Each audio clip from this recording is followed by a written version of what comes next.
Beralih ke kasus pembunuhan Wayan Mirna Salihin. Penyidik masih terus tambah dan kuatkan alat bukti. Sementara tersangka Jessica tetap berkukuh tidak bersalah. Jessica Kumala Wongso, tersangka pembunuh Wayan Mirna, menghuni sendiri di Mapolda Metro Jaya. Tidak disatukan dengan tahanan lain. Menghuni tahanan sejak Sabtu malam, Jessica tetap berkukuh tidak membunuh Mirna.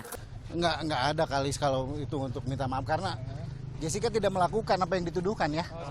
Sementara terkait proses hukum Jessica, hingga Selasa siang penyidik masih fokus pada penguatan alat bukti, termasuk menambah bukti dan berkoordinasi dengan jaksa penuntut untuk persiapan pengadilan. Kasus ini kan spesial, ya. Kasus ini dari pengalaman-pengalaman kami melakukan penyidikan, ya. Kasus yang bermodus operandi meracuni, ya, itu mayoritas pelaku tidak mengakui. Banyak kan jurisprudensi ada kasus-kasus besar dulu, ingat nggak? Jessica Kumala Wongso ditangkap di Hotel Neo Mangga 2 Jakarta Utara pada Sabtu malam 30 Januari 2016. Ia resmi menghuni sel Mapolda Metro Jaya mulai Sabtu malam. Jessica ditahan sebagai tersangka kasus kematian sahabatnya Wayan Mirna Salihin. Mirna tewas setelah minum kopi bersama Jessica dan satu lagi rekannya, Hani, di Cafe Olivier Grand Indonesia Jakarta 6 Januari 2016. Hasil uji forensik temukan kandungan racun sianida di tubuh dan kopi Mirna. Tim Liputan melaporkan untuk NET. Hari ini sejumlah anggota keluarga Wayan Mirna kembali datang ke Polda Metro Jaya. Ya, sudah ada Anggi Yuniarti di sana. Anggi, apa perkembangan terkini dari proses hukum kasus ini? Tommy dan Sheila, sampai sekarang saudara kembar almarhum Mirna, Made Sandi Salihin, dan suami almarhum Mirna, Arif Sumarko, masih berada di ruangan Dirkrimum Polda Metro Jaya. Mereka datang sekitar pukul 15 tadi, dan jika merunut kemarin ini kemungkinan adalah melengkapi atau menambahkan berita acara pemeriksaan atau pemeriksaan lanjutan terkait penyidikan kasus meninggalnya Mirna dengan tersangka Jessica Kumala Wongso.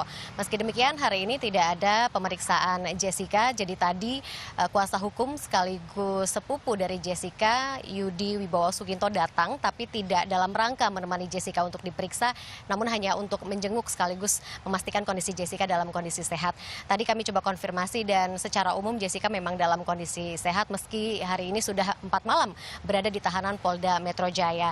Dan terkait penyidikan, polisi masih terus berusaha untuk memperkuat alat bukti, salah satunya pemeriksaan lanjutan sejumlah saksi dan juga ada pemeriksaan dari Pusdokes Polda Metro Jaya. Selain kesehatan Jessica, tentunya juga ada upaya pencarian atau penguatan alat bukti dengan mencari jejak sianida di dalam diri Jessica, apakah ada luka atau tidak.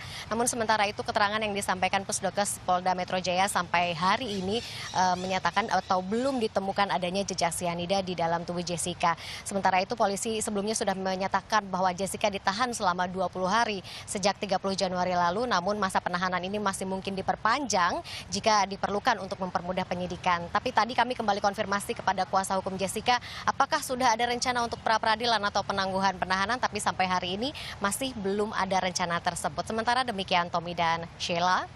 Ya, baik, Anggi Yuniarti dari Mapolda Metro Jaya Jakarta. Ya, sejauh ini memang sudah proses hukum terhadap Jessica masih berlangsung. Ya, setelah ditetapkan menjadi tersangka Sabtu kemarin, dan kemudian hari ini juga tidak ada agenda pemeriksaan terhadap tersangka Jessica.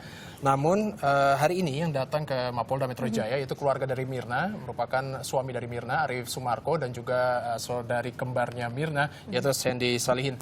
Dan ini dilakukan oleh kepolisian untuk memanggil Arif beserta Sandi ini untuk pemeriksaan lanjutan. Betul, seperti yang disampaikan tadi, sejak ditetapkan sebagai tersangka, Jessica sempat diperiksa oleh tim dokter pada hari Sabtu untuk mencari jejak sianida dalam tubuhnya, namun sampai saat ini belum ditemukan. Seperti yang kita tahu, Tommy, jika kita terkena sianida di kulit, tentu akan menimbulkan iritasi bahkan hingga luka.